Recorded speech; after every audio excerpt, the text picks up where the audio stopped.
Okay, hello everybody, welcome. So happy to see the community coming in. This is going to be an awesome morning. We're going to get really tactical and strategic with Eric Manstof from Fractional CMO. Before we dive into the good stuff, we love hearing from the community. And in fact, what I've noticed with these events is that it's often that the attendees end up coming together and using the chat to give each other feedback or connect with each other about what they're building. So please feel free to use the chat to introduce yourself. In fact, why don't you go ahead and drop in where you're dialing in from, and maybe a link to your LinkedIn or the startup you're building or whatever project you're working on. We would love to see a little bit about what you're up to. I'm Kara. I head up marketing for Hustle Fund. We're an early stage venture capital fund. We believe great founders look like anyone and come from anywhere. And I'm joined today by Eric Manstof, Chief Growth Officer for Fractional CMO. We're going to be talking about automating your lead gen today and all the things that come with it. We're going to get into it very soon, but just quickly setting expectations here. Eric and I are going to chat for a while about all of the things that you read about in the description for this event, and get as tactical and dig as deep as we possibly can. We're leaving plenty of time for Q&A. So if you have questions, and it can be as specific to your business as you like, drop them in the Q&A box. If you can keep them out of the chat, we're much more likely to actually see them and address them. And my colleague Janelle will come in towards the end there and help us moderate Q&A. So you'll get to see Janelle as well. Okay, enough from me. Eric, welcome. Thank you so much for being here today. Yeah, thank you so much for having me. Absolutely. This is going to be fun. So before we get started, Eric, can you tell us a little bit about yourself? Sure. So I'm the Chief Growth Officer over at Fractional CMO, and we do operational implementations of HubSpot, Pardot, Marketo, Salesforce, and kind of any automation in between. And then I personally have been a fractional CMO and have built multiple marketing departments and fixed them over the last 10 years and started a couple companies myself. And I come from an entrepreneurial family. My dad actually was the first franchise bagel bakery creator in the world. So I had a lot of fun 5-year-old conversations throwing down interesting, I'm sure very junior ideas about how to grow businesses, but that definitely started things off well. Hey, if you're going to have a franchise in the family, I'm all about it being bagels. It sounds like a good option. And so, okay, you work with a number of different startups, it sounds like, with Fractional CMO. What kinds of companies do you typically work with some of those programs that you just mentioned? Yeah, we work with technology firms for the most part. So the strategic work I do is fixing the go-to-market, demand generation strategies, and then setting up operational automations to be able to operationalize revenue creation so that revenue gets created in an automated way. So you don't have to just continually be on the campaign cycle, but you build them, set them for the right segments and automate it. And we work mostly with early stage tech companies through to publicly traded tech companies with a little bit of manufacturing companies built in. Oh, cool. You kind of runs the gamut. Do you think that there's a stage at which makes sense to reach out to you or another fractional CMO type of agency? Like, do you think a startup needs to be at a certain stage in their development or like customer discovery before they reach out? I think once a company has a pretty good idea of what their customer looks like and is in a position where they want to start streamlining the acquisition process, maybe they're standing up a CRM for the first time, or they've been building a lot of operational stuff, but it's kind of a ball of yarn that's all knotted up because they were just growing fast and weren't thinking about those pipelines or those different tracks. Then you can give us a call to set it up or to untangle that mess and set a company up for the next stage of growth. From what a lot of companies have told me, once they get to that like past Series A kind of place, everything really rides on automation. But it's also a good idea at the seed stage to be setting things up correctly from the get-go. It can actually help accelerate you from seed to Series A much faster. could see that. And actually, everyone, the way that we met Eric and CMO is that we hired them to do some work for Hustle Fund. And I have to say, moving from our old email marketing platform to HubSpot with your assistance was kind of a game changer and unlocked a lot of automation opportunities that has been really fun to play with and has also just saved me a ton of time. So can personally vouch for them. But let's go ahead and dive into the automation of lead gen and some of the tactics behind it. So we kind of just touched on this, but Eric, do you think that there is a type of company, a type of industry that will most benefit from some of the strategies that we're going to talk about today? Yeah, I'd say the B2B models for the most part. So B2B sales-led motions, but also B2B2C and product-led growth motions all benefit from marketing automations. B2C does as well, like direct to consumer, but that's just kind of a different beast. Whereas like the HubSpots and the Marketos and the Salesforces are really set up for that B2B interaction. And even more so, like it could be anybody, but targeting the enterprise is something a lot of B2B companies want to do. You can also use it for targeting SMB, but the other Braze is a program that's really useful for those B2C folks. So we really specialize in that B2B arena. Nice, makes sense. There's a lot of automation that happens with B2B, but one thing that seems like it's really critical to understand and mess around with before setting up automation is, as you mentioned, understanding who your customer is. There's a concept that we talk about a lot in tech when it comes to customer discovery, and that's persona. Mm-hmm. How does persona come into play with automation? How do startups even get started making a persona, especially when they're still trying to figure out who their target persona is? Yeah, so a lot of companies want to jump into automation right away, but really what you're doing is you're automating something that already exists, or you're accelerating communication with your target audience so that you're meeting the audience where they want to be met. So the simplest way of understanding marketing is people want stuff, and then they also don't want stuff. And that can be the simplest version of a persona. But then it's really helpful to understand what's the total market, and then what's the total available market to you based on your solution. And then where do you have a competitive advantage, which we would call our ideal customer profile. And then within that, you're going to have, let's say, a target organization, especially an early stage startup, really should just be going after one. And if they can't make up their mind, they think that there's not enough people in that one market, I'd say to then create more of an umbrella kind of messaging where it's not against that industry, but it's against the type of problem that maybe is experienced by multiple industries. But the general thinking in startup land is to get a toehold into a market and be a competitive solution there. There's a couple more pieces in persona that are really important.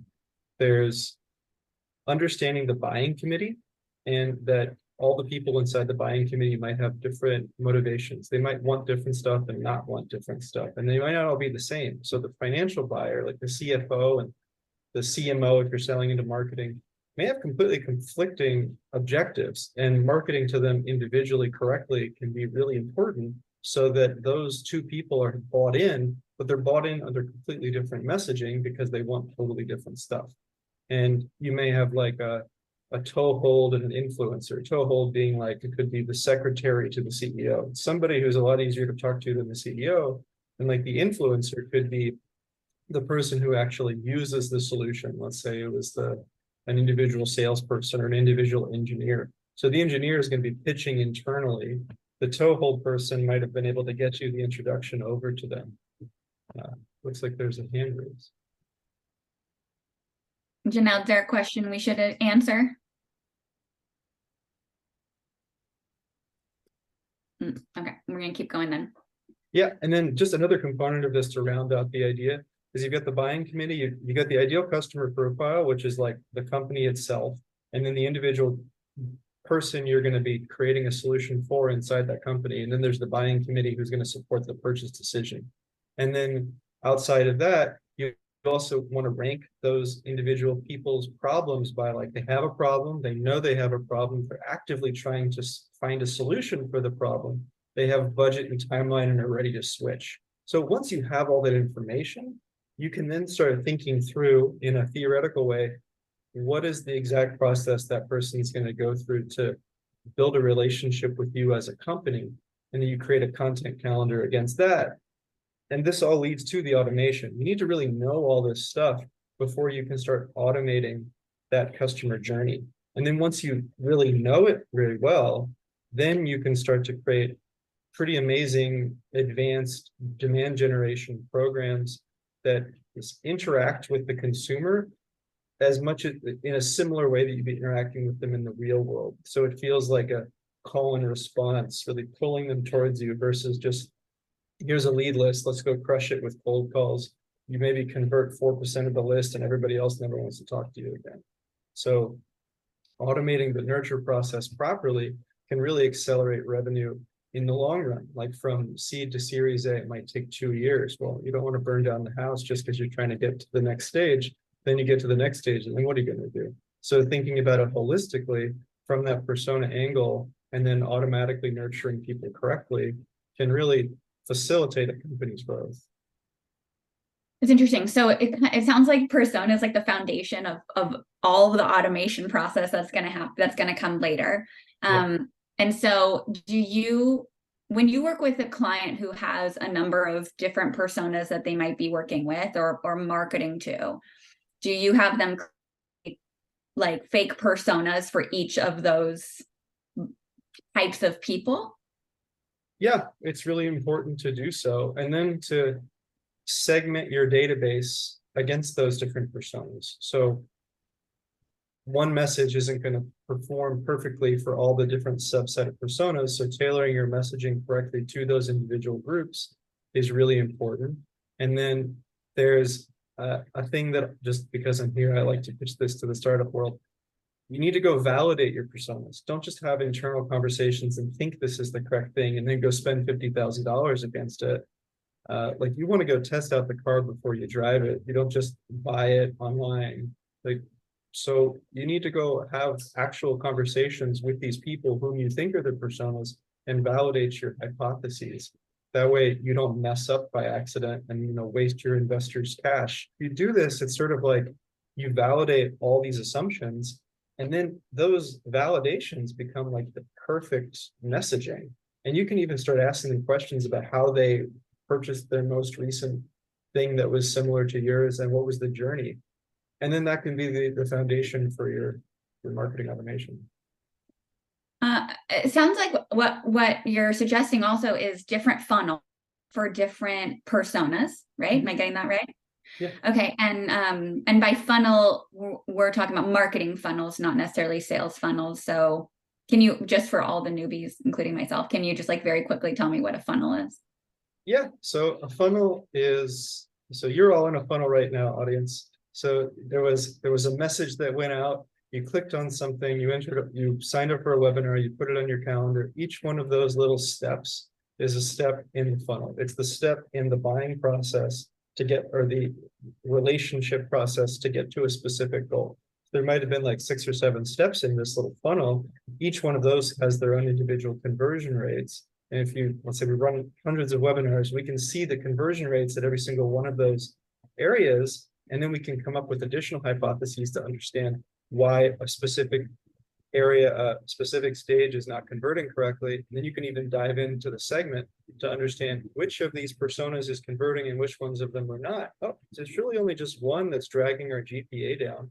Let's just give them a different messaging at this particular point in the funnel, and then it can improve the downstream metrics. So you have marketing funnels and sales funnels. And a funnel is really a series of actions that a person takes to get them from point A to point B. Like I met someone, I gave them the phone number to have a meeting. We had the meeting. We started building a relationship. We're interested in having a future conversation. We start doing some sort of engagement together. We upsell on that engagement. And then they go tell 2 friends that this was a good engagement. So like that's a sales funnel, but that could also be a marketing funnel too.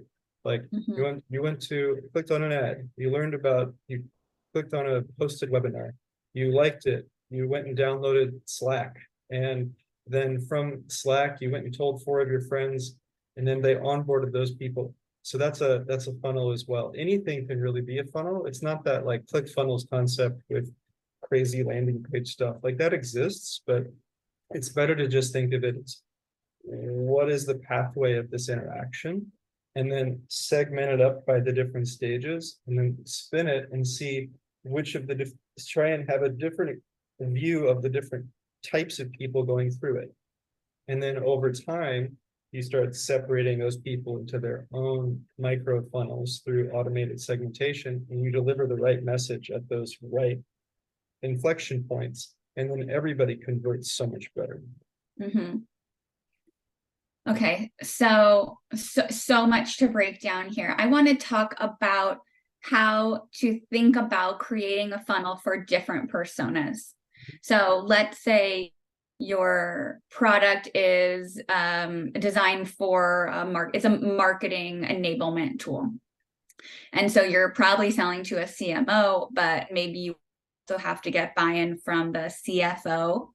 And then, you also need to get the user excited, which is maybe more like a senior marketing associate. So you're gonna have different messaging for each of those personas. How is the frequency of the messaging going to be different for each of those personas, as well as the channel you're using for each of the personas? Sure, it could be. So that's a blend of marketing and sales to interact with all those different groups. So in a early stage tech firm, for instance, has limited budget and limited labor resources. So it can be really helpful to choose the persona that's most susceptible to being marketed to get in the door, and then be pitching that person once you get an interaction, like meeting put together with them. Or even before that, like really trying to get them into a nurture funnel and get them to be engaged over time with multiple pieces of content to build that relationship with the brand.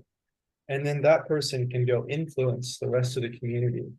And you can even track that. Like, let's say we only went and targeted that senior marketing associate user because they're the person who has the immediate pain. That's that they want to get away from something. So we talk to that and show them how they can get away from that pain by using this solution.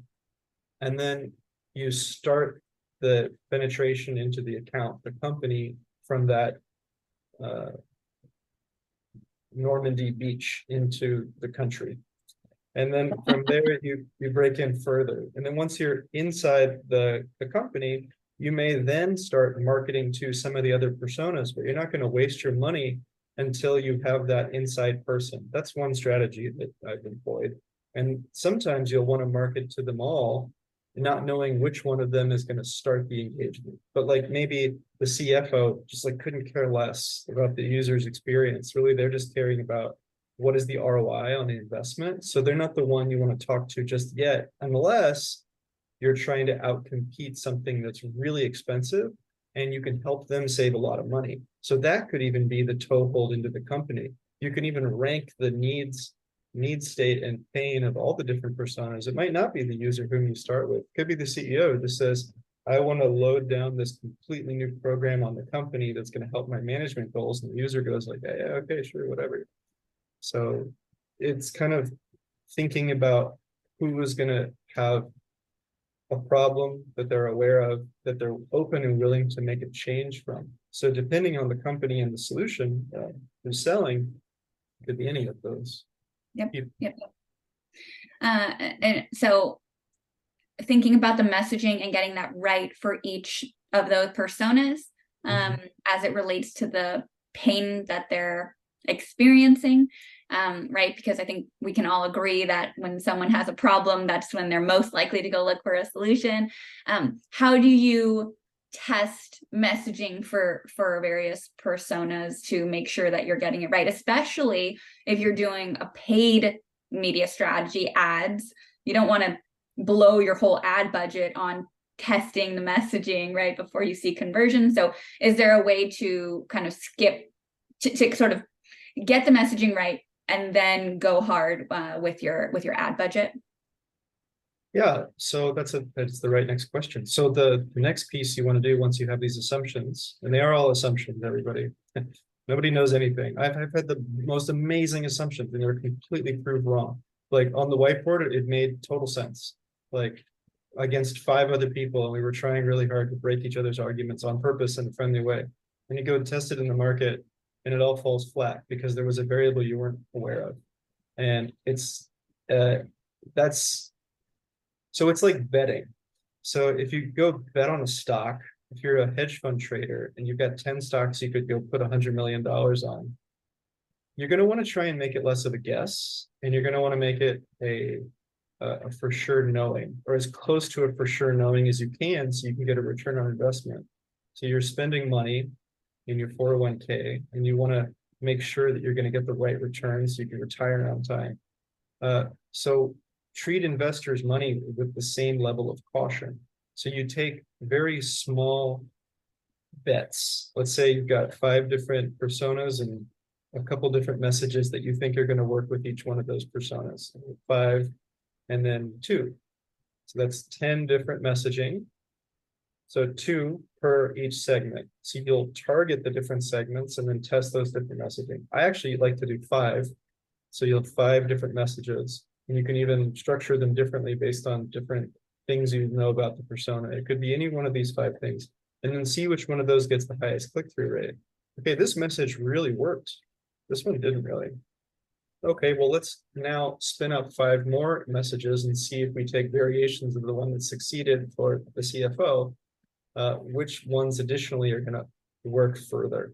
Okay, this one, after 2 or 3 layers of testing, is 75% better than everything else. So then you can have a real clear understanding of what's working in the market, and then simultaneously take some conversations with your existing customers or prospects. Hopefully you have some friendlies who you're trying to learn from, and take that message that's been kind of proven out and take some of the messages that didn't exactly work and start asking them questions about these messages. So it can be a qualitative with human interaction mixed with the quantitative information to give you like a real true idea, especially at the early stage where like you don't know this stuff. And then you go put a lot of money on the winning bet. So that way you're not spinning the roulette wheel and like hoping it lands on red. It's like there's an 85% chance that this bet is going to work. And then you can incrementally add more bets if you're unsure, until it becomes like a real through, the betting is continually working without any breaks at any point. Then you can go raise even more money and drop it on, because you know you have product market fit, message market fit, and channel market fit, which are kind of the 3 big ones. People always talk about product market fit, but it's the other ones that are equally important. And then before that, it's problem solution fit. That's the first.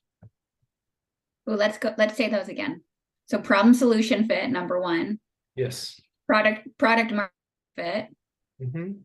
What's the next one? The next one is channel market fit. Channel market fit. Basically, where is your audience hanging out? Online? Yeah, or in person. Or in person. We'll do things in person. That's right. And then what's that last one? Is message market fit. So, okay, and have you seen that? Have you seen, for, let's say an audience hangs out on LinkedIn and on Twitter, have you found that the channel market fit requires different messaging, just different messaging for Twitter versus LinkedIn, even though it's the same audience? Yeah, for sure. So different people are going to have different intents often on different platforms. So you can test the exact same ad creative and ad messaging. Like, you build a Facebook ad and test the same thing on LinkedIn and see if it works. And sometimes it will, sometimes it won't. So then you need to go adjust it. Also make sure that it's a 1-to-1 test where you're actually exactly targeting the same audience. So sometimes if you just rely on the targeting characteristics that LinkedIn and Facebook provide to you, they run their algorithms differently. So it might not be a 1-to-1 test. That's something you think about. A way to circumvent this, which is something I do more or less all the time now with B2B, is I only target lists mostly.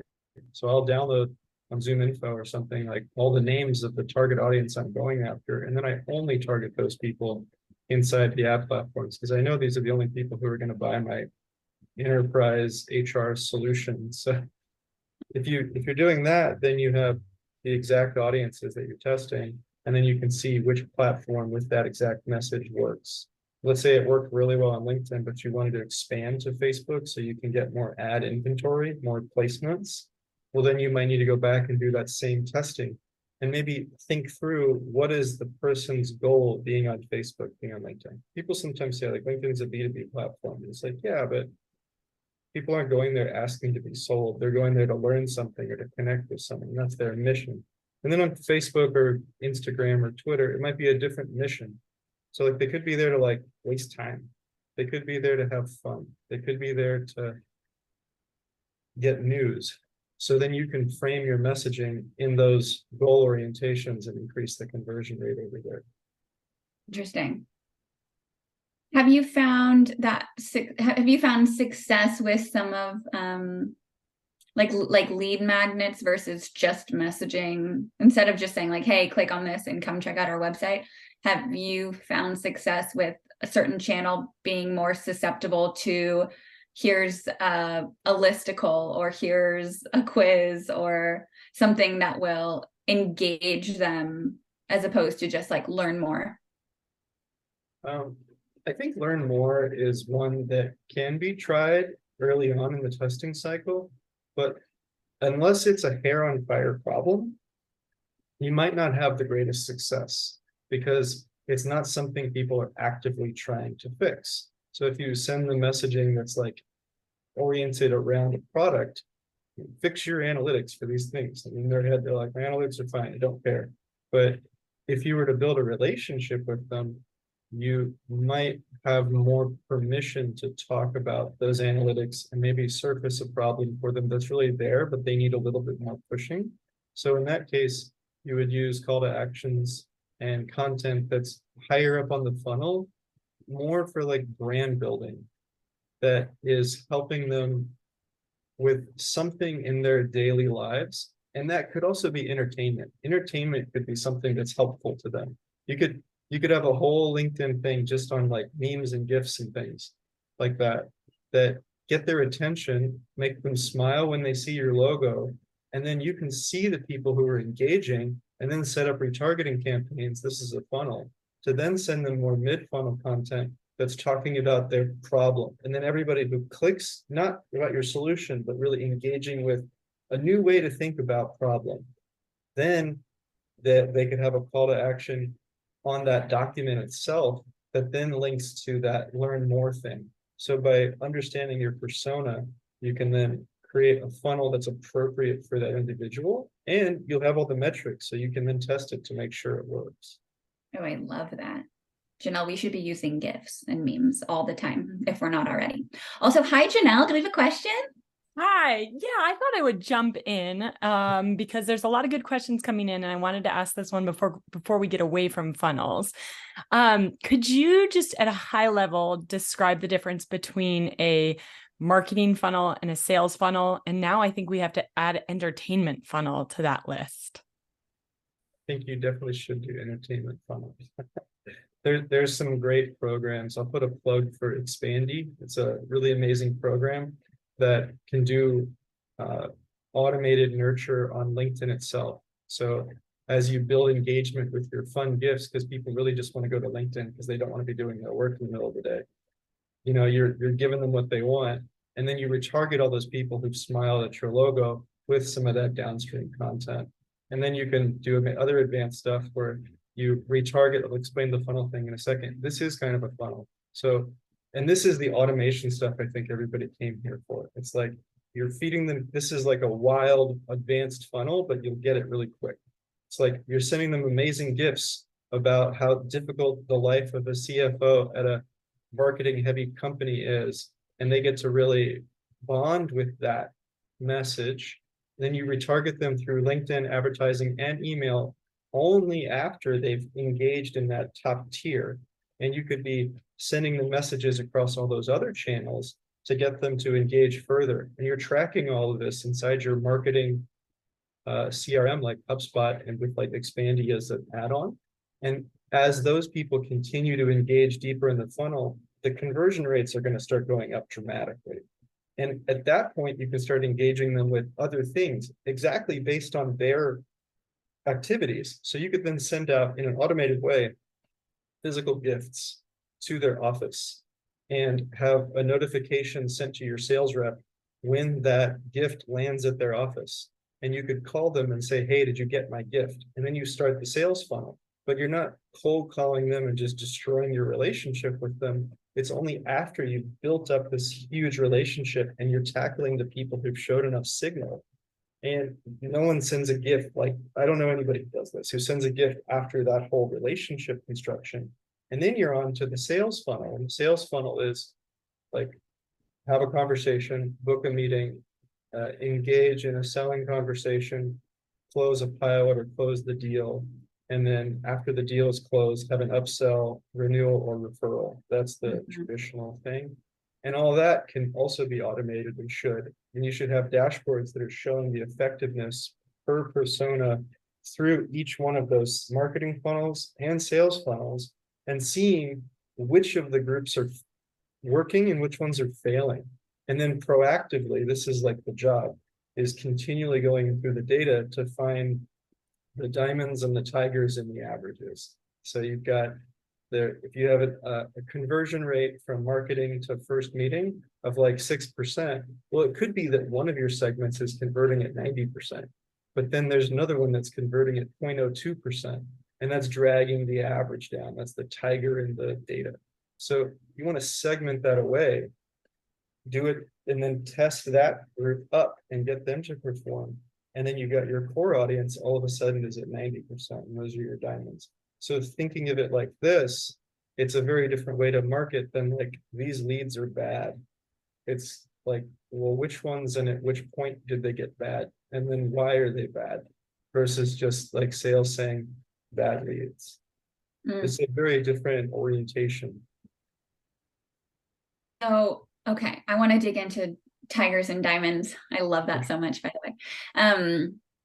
Sounds like the name of a song from Mumford Sons that's going to come out next week or something like that. So tigers and diamonds, you've got diamonds are the leads that are converting really well. Tigers are the leads that are dragging down the conversion rate when you look at your overall dashboard. Yeah. To be able to distinguish between tigers and diamonds, you need to, I imagine this is where cohort tracking comes in. Is that right?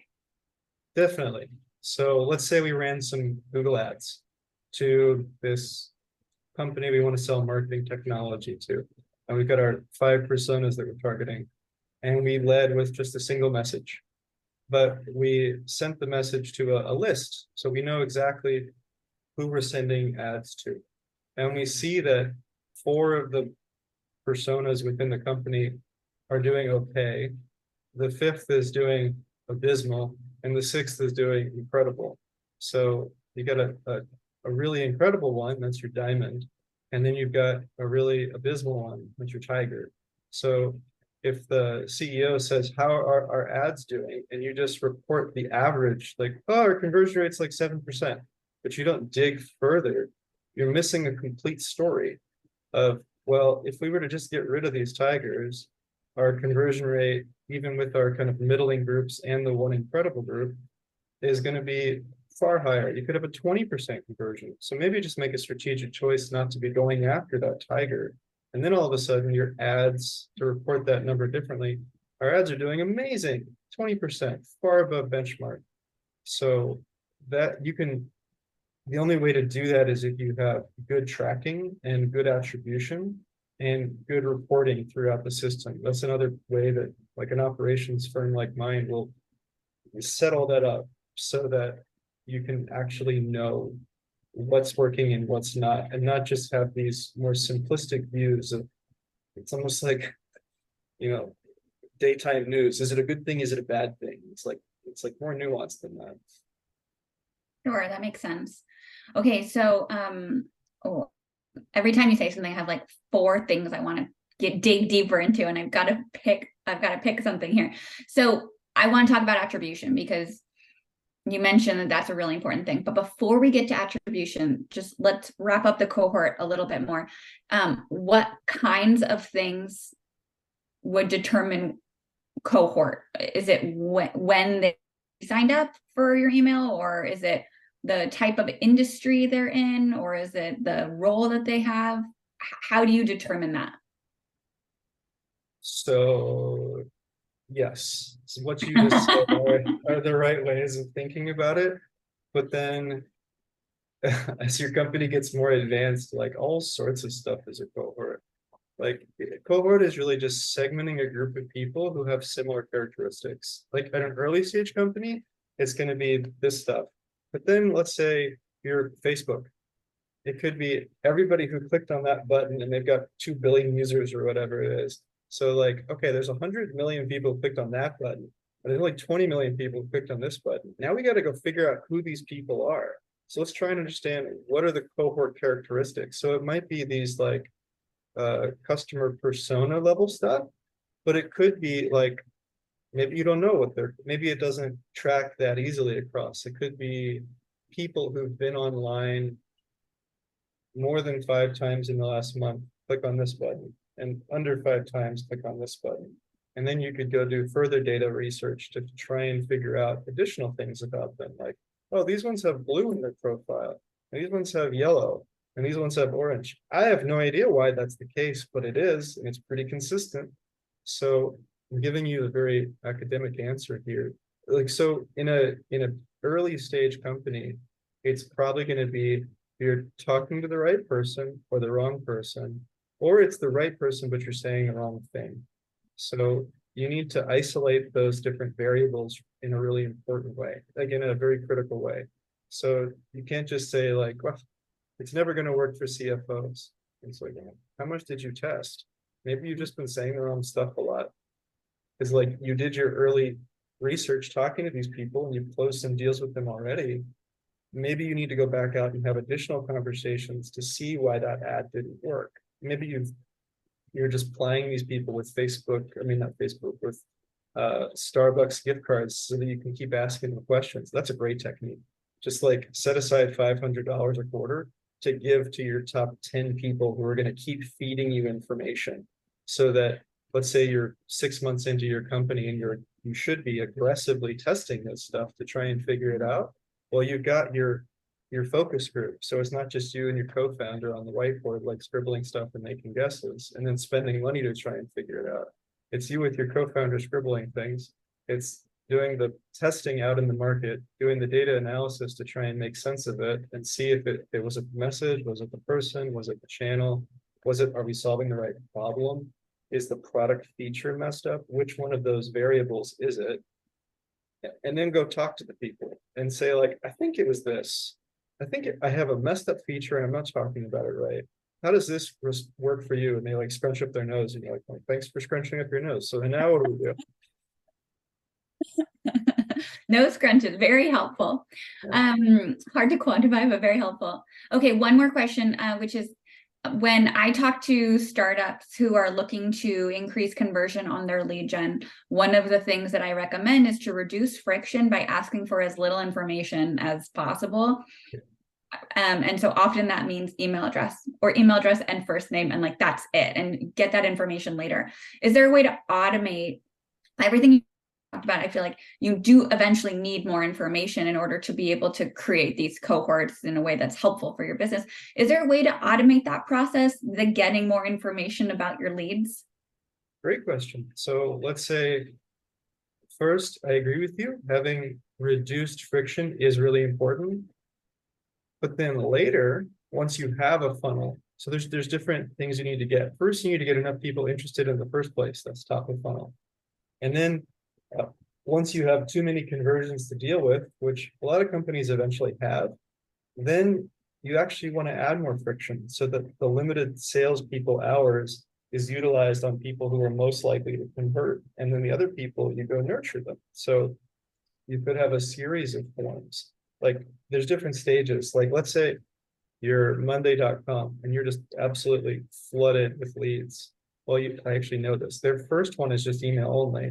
But then later on, when you go sign up for the actual product, the thing is about this long. So they really want you to qualify yourself before they spend time going and talking to them. So so what Monday.com sure does is they have you just enter in your email address, and then they have a very good data provider on the back end, and they have a marketing automation loop out from their CRM that's enriching that information from purchase data, because there's data providers out there that have giant lists of characteristics on all of us. You go purchase that, and you only purchase it. There's like payment triggers inside these platforms. You only purchase it once that email comes through, and then you can decide what information you want to get. And then you can use that information for your retargeting campaigns. All right, so they inbounded once. Now I'm going to go increase my budgets on all people who've inbounded, and I'm going to take the data that came in through the purchase data extraction, and I'm going to automatically inject that information into my email that goes out to them for their second touch. And then they just feel like you're psychic. You want to be careful that you're not creepy on it, but it can be like, I know recently you just raised a round of funding, and your boss, Jeff, I'm sure cares about this. And this is like the persona research stuff. And I know that there's going to be a buying cycle at the end of this quarter, and you can look up and see what technology they have. And this piece of software you have has had all these horrible articles written about it. So you should really watch our video on why our thing is so amazing. And that's all, each one of those pieces is automatically injected information.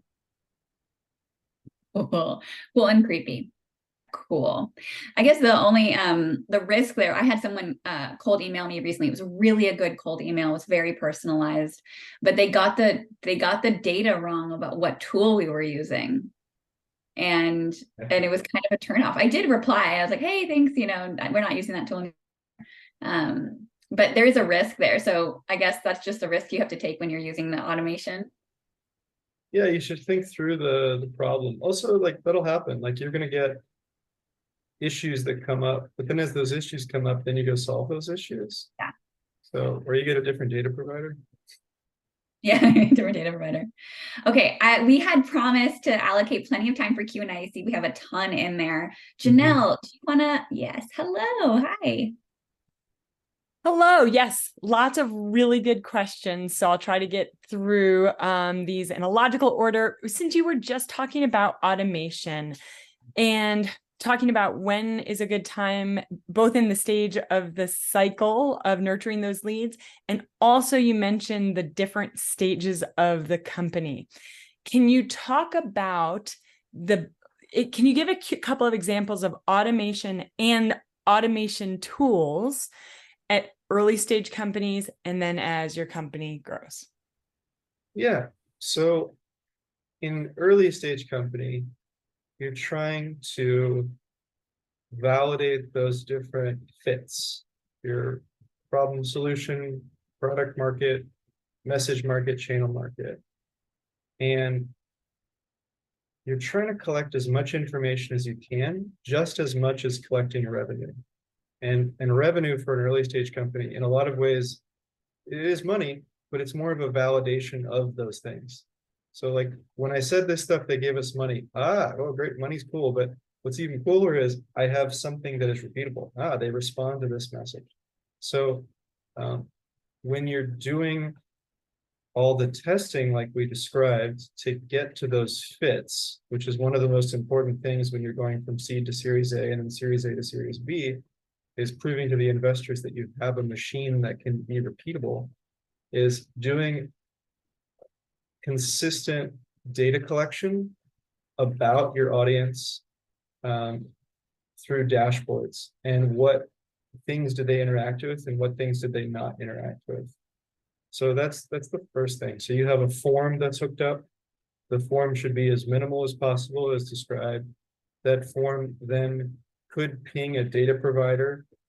You could also have an automation for doing outbound email and some nurture sequences. So it could be that simple. You've got dashboards, you've got nurture sequences, outbound emails, a form that has some data integrations, and then probably some analysis on your website to see what people are doing. It doesn't need to be that much more complex. At the early stage, you want to have robust spreadsheets that are showing you all these different characteristics about your people and your growth marketing experimentation cycle so that you're systematically testing all this stuff. So the actual marketing automation can be kind of thin. The other piece, once you're just a little bit past that very earliest stage, is automating your lead lifecycle journey and automating your database organization. So let's say you've figured out that you've got 3 personas you want to communicate with, and you want to communicate with them in different ways. Setting up different lists inside of your marketing automation system. And then once those are set up, then you want to be able to track what are the activities that any individual person did and how much engagement do they have with you. So then you implement something called lead scoring. So lead scoring will put a value on any one of these different interactions. So it could be arbitrarily 0 through 100, and every activity has a different score. So maybe at 30, they receive a different marketing campaign. At 60, they receive a different marketing campaign. At 90, they receive a different marketing campaign. At 100, you start talking to them. So if you have that, plus cohort analysis, like the segmented lists, plus the dashboarding, plus the pipeline, then you have a pretty good system that allows you to not spend so much time trying to figure out where is anybody at any given moment. Then let's say you get a bit more cash, you could then use any of those sales life cycle and lead scoring as triggers for future advertising, all done automatically. That's magical. You've mentioned, sorry, Jenna, I know you have a lot of questions to get through. You mentioned data collectors, data processors. Is there one that you recommend, like a particular platform that you like?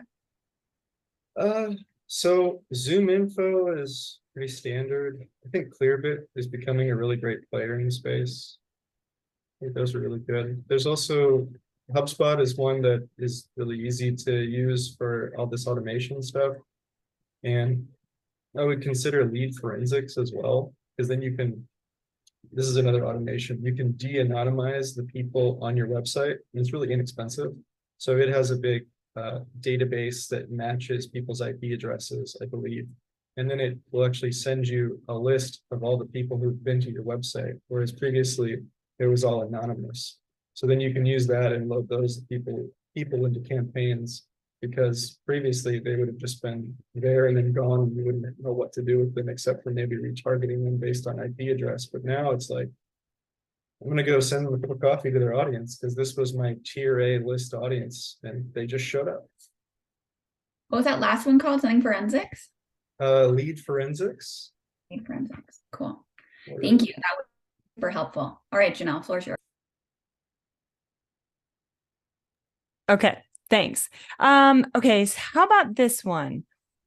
Oh my gosh, there's so many good questions. And we're getting close on time. So how about this? Someone said, okay, there's been a ton of really good information shared.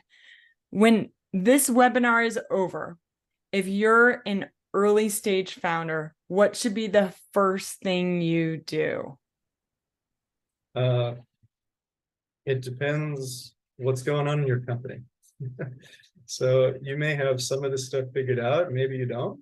I think the first thing is ask yourself, are you actually talking to your customers or are you making guesses?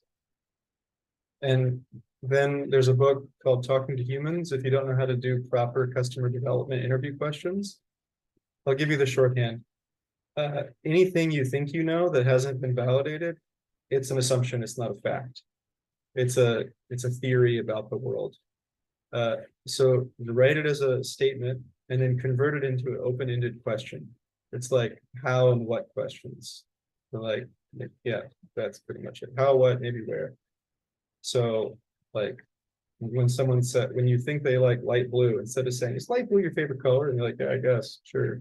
But if you say, what is your favorite color? And they go, it's orange. You're like, oh, that's not what I was thinking. So don't just like feed them the answer. You want to open it up to get the real one. And then if you get a statistically significant number of people saying the same thing, 5 to 25 is fine. It's not perfect, but it gives you an insight. Then you can go make decisions because the world told you something about your features, your messaging, your channels, whatever. You can even do that on your profile photo. This is another automation. Take your profile photo, go to photofeeler.com, sign up for it, click on business, and have business people rate your profile photo. And if your profile photo rates as like a 3, like, go take another photo. So again, you're like, I've done that. I have a great rating on my profile photo, but it was only after like 60 submissions. I'm just illustrating of like talking to the actual audience is really important. For other people, it would be map out everything you already think you know about your customers into a pipeline or a funnel view, and then try and ask yourself, where can I automate any of these pieces so I can take my very few hours of the day and apply them to something else?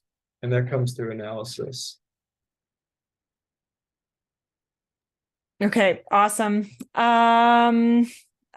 Do you have an idea on how many questions you should be asking a customer during customer discovery? I mean, you mentioned earlier, buy them a coffee gift card and keep asking until they don't take the coffee gift card. Basically, you said something like that earlier, but is there a certain number of questions that you would ask? I'd limit it because people get fatigued. Also, you want to keep the relationship high. So for let's say, like 20 minutes, maybe after that, unless they're really passionate and they hold you, you want to leave it on a high note. You don't want to just keep extracting and then they don't want to talk to you again, because you want to keep continuity with your friendly group so that you can keep, like, ideally have 5 or 10 interviews with these people over the course of a year. So every time you go do something, you're going to make them happy because you did it and took their advice, and that's a rare experience for them. There's not that many companies they're probably advising. And if you just continually leave on a high note, it should stay good. This is another piece about customer development interviews. You actually want to monitor their body language as much as you can, because they could be like, yeah, I like light blue. And you're like, do you really? Are you sure about that? So like, you want to, sometimes you can even have 2 people, one who's like looking at the body language and then one person who's like focusing on the script, because they'll tell two totally different stories that the person might not even know. It's like, how do you like your BMW? Like, yeah, it's great. I love it. And it's like, well, tell me more. And like, maybe you know what's wrong with it. Like, BMWs have horrible seats. You're like, how do you enjoy the seats? Yeah, I'm really numb all the time. Oh, so you sure you like your BMW? Well, now that you ask it like that. So you need to be able to isolate these different components out, and seeing the body language, it's not really creepy. It's just people don't consciously think about some things. I love it. Okay, so that's great. Now this is an interesting question. When as a company grows, and let's say they have a marketing department and a sales department, how should there be interaction? So let's say marketing is they're top of funnel and they're bringing in qualified leads. What's the interaction like between the marketing and the sales team, and when the handover happens between the two? 2 answers to that. The traditional answer is once a meeting happens, so you hand it over then. But I think a more modern approach is keep marketing to them after the meeting happened. Like, keep ads on to these folks and keep sending them other information that can be beneficial. So maybe email contact stops from the marketing department, it goes to sales, but then it's not going to be that many people, so it's going to be worth the cash to what I call air cover. A lot of people call it this. So you continually put the brand out there. You could keep your gift campaign even higher, like sending out memes and things, and pumping ads into everywhere they are, so that it's like Coca-Cola. After you drink Coca-Cola, they're going to want you to still see that image. It's not like it was everywhere and then it disappears. So that positive interaction while they're in the sales funnel can actually help to close the deal. Okay, awesome. Okay, I have a benchmark and numbers question. So how should an early stage founder, think about the numbers behind content and persona driven approach to lead gen? Like, should they have certain benchmarks for how many personas, how much content, how often they post, how long it will take to get those to get those leads to convert? That's a pretty broad question, but I wonder if you could kind of tie that down a little for us. Sure. So content happens at all stages of the funnel. So demand generation, which is sort of what they're talking about, is generating demand or interest in the product services company.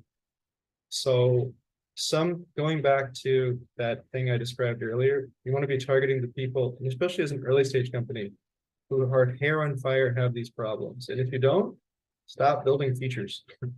Otherwise, or get a lot of funding, because building a market is super expensive.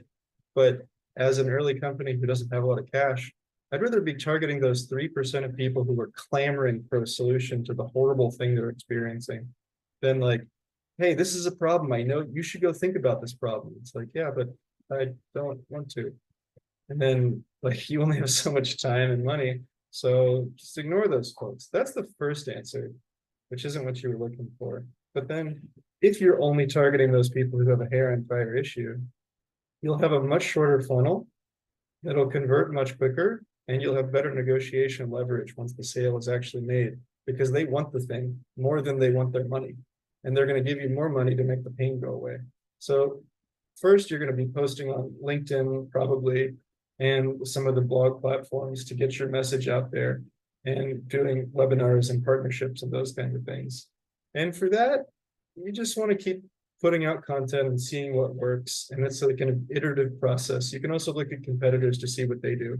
Secondly, in the mid funnel, maybe it's like 3 to 5 pieces of content that you're nurturing them with. It doesn't need to be that much more than that. I would actually say repackage it over and over again until they convert on it.